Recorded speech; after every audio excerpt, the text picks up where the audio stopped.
Bismillahirrahmanirrahim. Assalamualaikum warahmatullahi wabarakatuh. Waalaikumsalam. Kali ini kita sedang berada di kedai makan ayam goreng romantis. Nah, ini ada di Nansri dan saya sekarang sedang bersama dengan Pak Dr. Joko Hanantio. Ini nyebutnya angel banget ini. Hanantio. MS ya? SEMS. Oh, MM. Nah, Pak Joko ini dulu kalau kita cerita tentang karir ya. Dulu awalnya itu lulus S1 di mana? Saya lulus F1 tahun 86 dari Universitas Negeri Surakarta UNS. Oh, Fakultas Ekonomi. 86. Wis tuwa.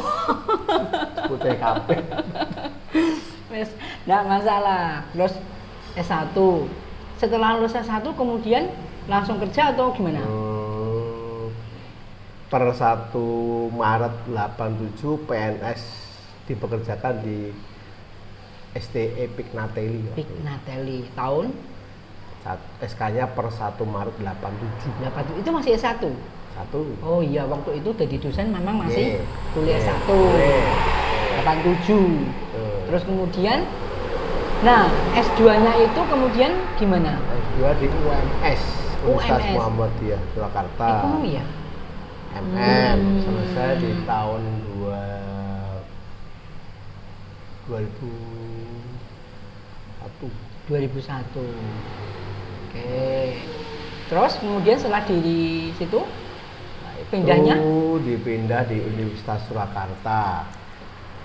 Pindah Universitas Surakarta tahun 2001. Waktu saya menyelesaikan studi dipindah di Universitas Surakarta. Kemudian ngambil doktoral di Universitas Merdeka Malang. Merdeka Malang. Gitu. Selesai 2013 terus meniti karir di Universitas Surakarta mulai tahun 2001 September 2000. Pak, kalau ditanya apa sih bedanya S1, S2, S3? Jujur sebetulnya S1, S2, S3 adalah strata ya, jadi strata pendidikan di mana kedalaman ilmunya lebih dalam mempelajari sesuatu rumpun ilmu tertentu. Nah, apakah kalau misalnya mulai sekolah lebih lanjut itu juga menambah kedewasaan berpikir? Diharapkan kan kalau kita studi ke jenjang pendidikan lebih tinggi itu kan mendapatkan tambahan soft skill dan keilmuan. Jadi cara berpikir, kejujuran, cara berkomunikasi, menghargai, menerima sesuatu keadaan itu harapannya soft skill kita lebih kuat. Dan kinerjanya juga makin meningkat. Sekarang sudah LK berapa? Saya lektor kepala 700. Wah, 700. Jadi kurang 100 sengkas. Prof. Amin, ya, kita doakan. Amin, doanya. Kurangnya apa? Di zona internasional bereputasi. Pantesan ngajak ketemu aku. Oke. Diganti Sinta kan sekarang boleh terakhir peraturannya. Sinta 1, Sinta 2. Iya. Berat juga. Iya, sekarang karena kompetisinya semakin ketat gitu jadi permintaannya lebih sangat meningkat sehingga relatif lebih sulit daripada karir di Pignatelli menjabat nggak? Menjabat saya. Apa? Dulu mulai ke kepala pengajaran, kemudian sampai wakil direktur bidang 1, setelah merubah menjadi STE sempat menjadi ketua 1 STE Pignatelli. Terus pindah ke UNSA? Pindah ke UNSA yang pernah jadi dekan. Mulai dari ketua jurusan, atau kaprodi istilahnya, sampai wakil dekan, sampai dekan, dan terakhir dipercaya di wakil rektor 2, kemudian ke 4 bidang kerjasama. Pernah 4 juga ya? Itu 2 dulu baru 4 ya? Terus balik ke 2 lagi kayak mulai. Betul. Jadi 2 1 periode, kemudian berapa lupa saya antara 2016-an saya dipercaya di wakil rektor 4. Pertanyaannya, wong Solo itu sepena, kenapa tidak pindah Jakarta? Tentunya pertanyaannya menjebak, ora tak edit nanti. Tentunya pengen tantangan baru ya jelas. Karena dulu saya dari awal mula saya embrionya jadi dosen pendidik itu sebenarnya dari SD Perbanas itu. 86 April lulus, Juni wisuda, Juli sebetulnya sudah menjadi dosen STI Perbanas. Kemudian diterima PNS, rasanya gitu. Masih ulang-alik ngajar, tetapi orang tua suruh menetap di Solo aja, lebih fokus ke PNS-nya. Waktu itu sempat bolak-balik masih. Kok senang waktu itu kenapa sih kok di Jakarta? Ya kebetulan ibu juga di Jakarta, kami coba melamar peluang untuk menjadi dosen. Jadi gitu. Saya menjadi dosen pertama justru di STI Perbanas Pak. Juli 86. Lumayan kan? Iya, lumayan. 8 berapa? 86. 86. Aku di SD. Lu gantek kuping. Beda dia wis tua banget nih. Udah tua, udah putih semua. Pak, ini sekarang usianya berapa? Sekarang saya hampir 60 tahun.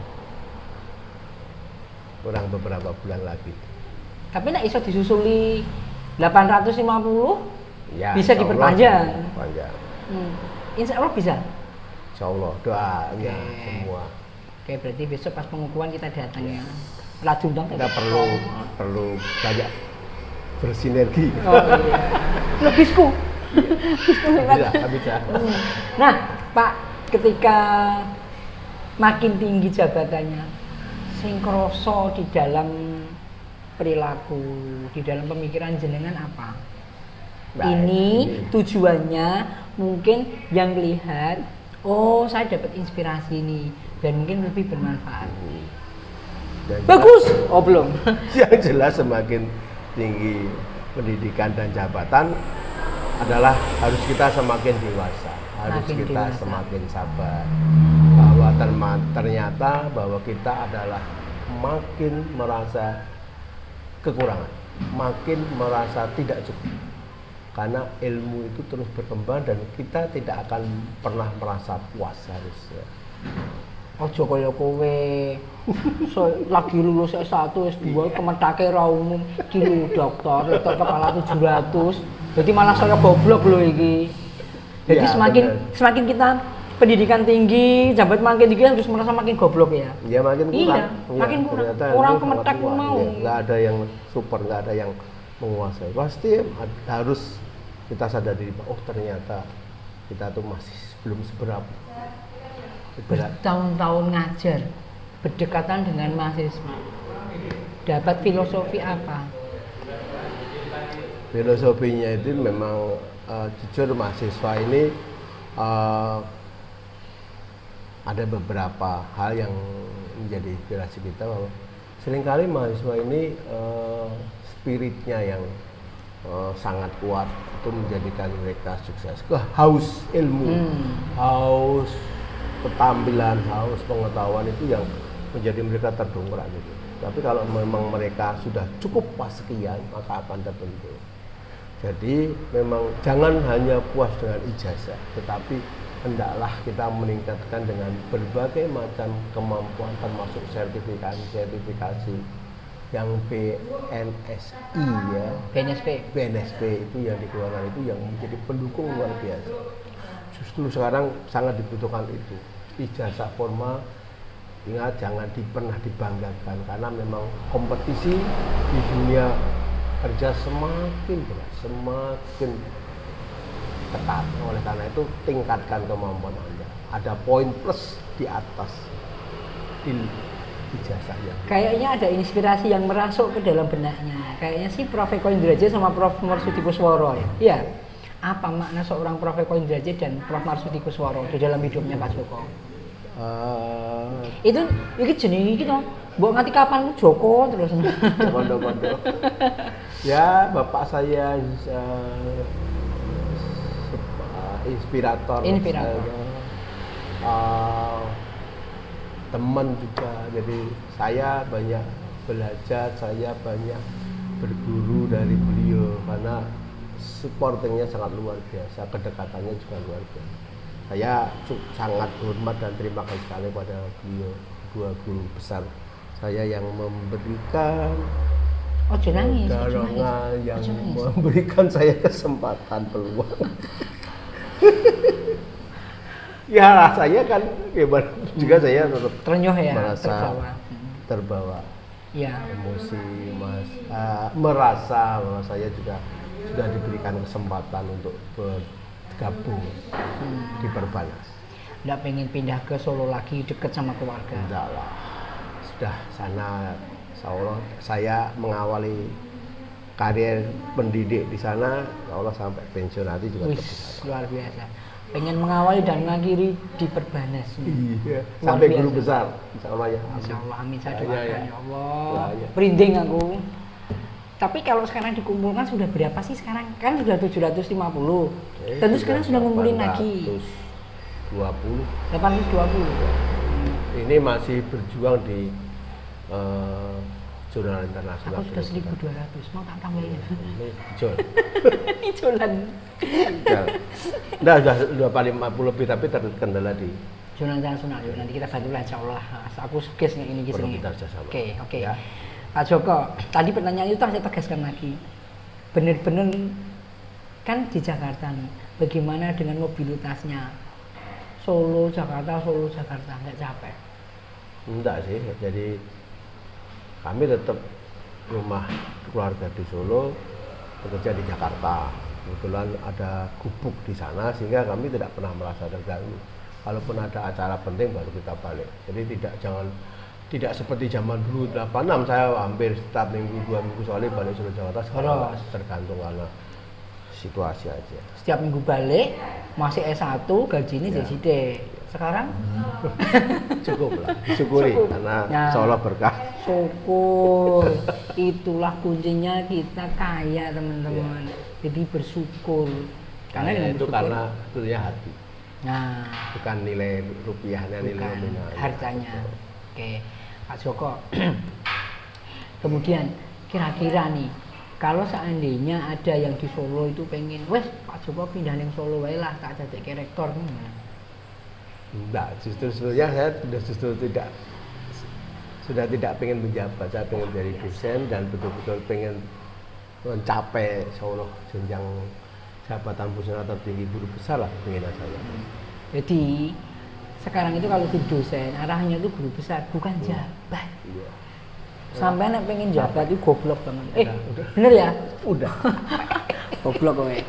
Cara kaya menurut Prof. Eko Indrajit dan itu sebenarnya adalah rumusnya kita beragama. Cara yang kaya, kalau pengen kaya itu silaturahmi, bukan jabat. Silaturahmi tidak akan pernah. Nah, karena kalau jabat pasti akan perlu banyak resource. Ya. Tapi kalau kita dengan silaturahmi di situ rezekinya bertebaran.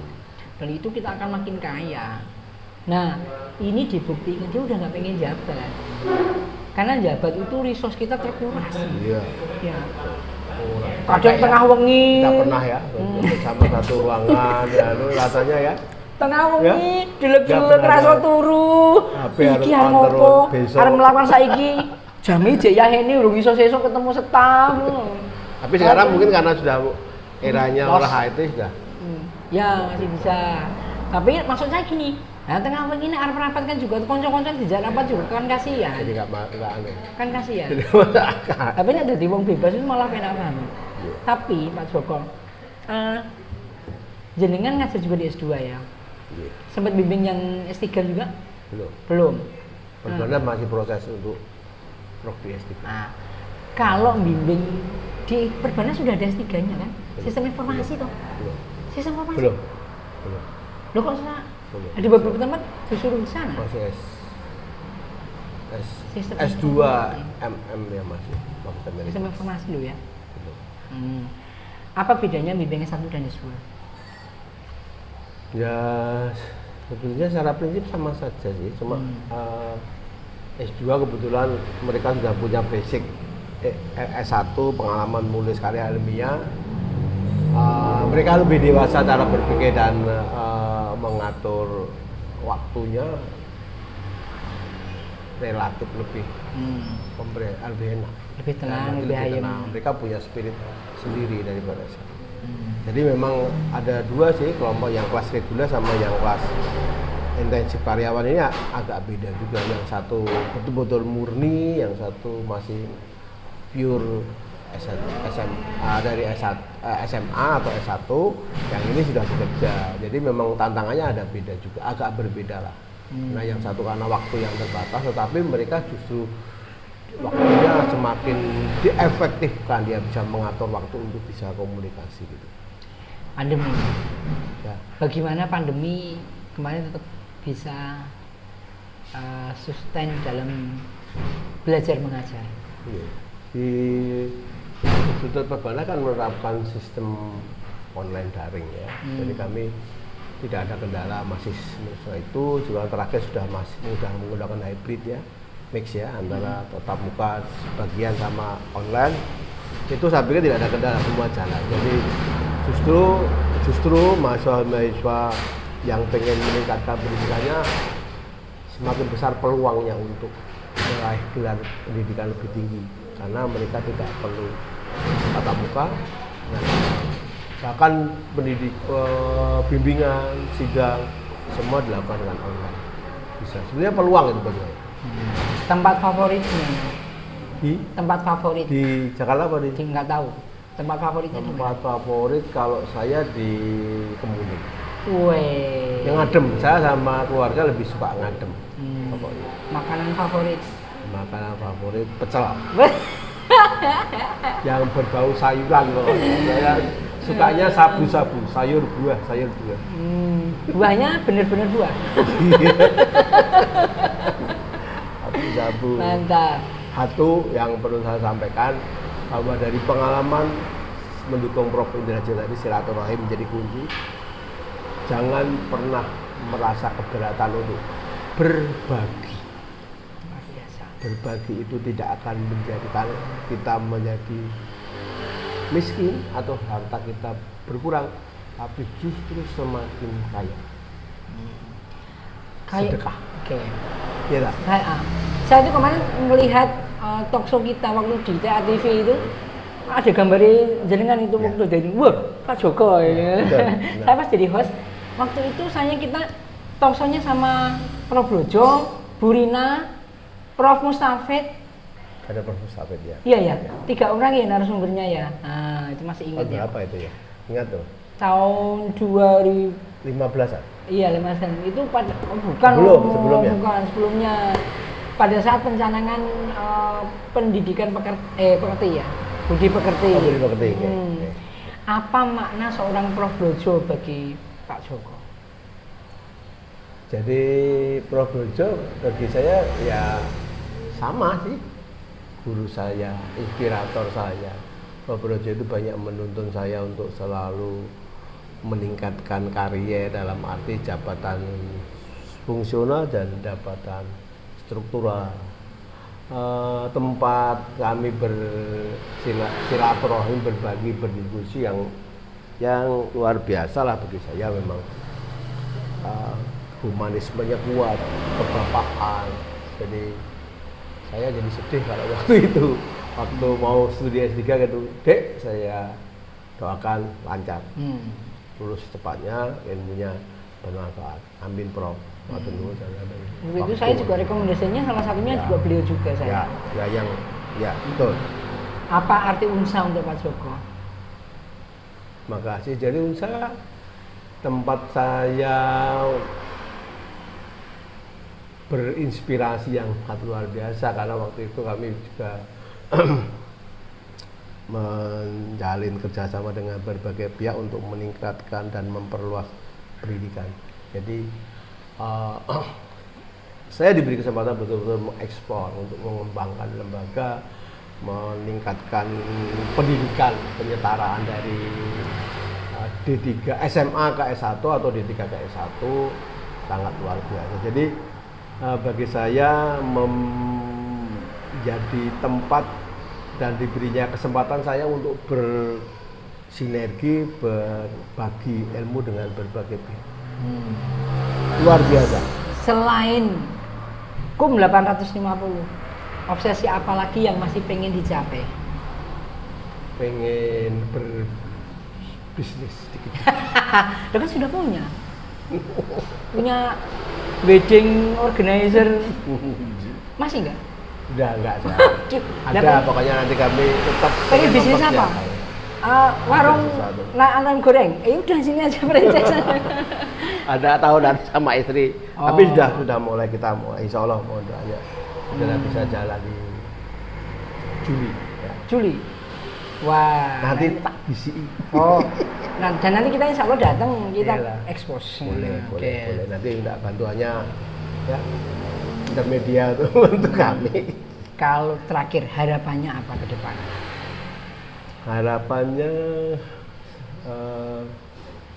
pandemi segera sudah ke arah semakin baik, semakin kita diberikan kebebasan, jangan kebebasan digunakan secara berlebihan, tetap harus jaga protokol kesehatan, euforianya dibatasi lah, karena memang sekarang sudah kalau orang Jawa orang ambiar ya Pak, betul-betul ambiar gitu. Jadi tetap kita jaga protokol kesehatan seperti pandemi, tetap pakai masker, jaga jarak, jaga kesehatan, ya, terus komunikasi tidak terlalu dekat, tidak terlalu membuka bicara selalu terbuka, itu mohon dibatasi karena memang apalagi sekarang masih sedang gencar-gencarnya PMK ya, mau korban ya, penyakit mulut dan kuku ini, jadi kita harus tetap hati-hati. Jadi istilahnya tetap protokol kesehatan jaga, karena walaupun nanti pandemi COVID sudah hilang sama sekali, tetap kita harus menjaga pola hidup, pola pikir, jaga hati, keimanan, ibadahnya tetap harus utama, karena kita semua berasal dan diciptakan dan selalu mendapat itu Sang Ilahi. Itu jadi kunci. Bagi waktunya gimana antara pekerjaan dan keluarga? Insya Allah bisa sih. Anak-anak kebetulan sudah bekerja semua. Jadi yang terakhir itu kemarin yang akselerasi udah juga? Akselerasi mana? Katanya di SMA 1 itu? Udah selesai, udah di Jakarta arsitek. Itu yang di luar negeri itu? Enggak, di Jakarta. Oh. Jakarta. Dan lulus? Ya. Luar biasa. Ya, bekerja di kantor jasa penilai publik. Apa? Kantor jasa penilai publik. Wih. KJPP. Ya. Jadi itu yang jadi saya kunci dari ijazah, formal, tetap sebisa mungkin Anda dampingi dengan sertifikat, pendamping ijazah sebagai nilai plus. Udah kan? Abang ini tempatnya, gudangnya untuk mendapatkan ilmu tambahan. Ya. Pak Joko, terima kasih. Semoga perbincangan kita bisa bermanfaat. Kita ambil sisi inspirasinya. Dulu orang tua apa kerjaannya? Ayah perawat, ibu bidan. Oh, jadi seorang yang bolehlah dikatakan non sewu desa, tapi sekarang sudah doktor, sudah LK 700, kita doakan kurang celingkrik itu, insya Allah guru besar. Nah, ini mudah-mudahan bisa menginspirasi dan memotivasi kita semuanya bahwa kita ujung seperti ini, kita harus meningkat. Semoga bermanfaat. Assalamualaikum warahmatullahi wabarakatuh. Waalaikumsalam warahmatullahi wabarakatuh.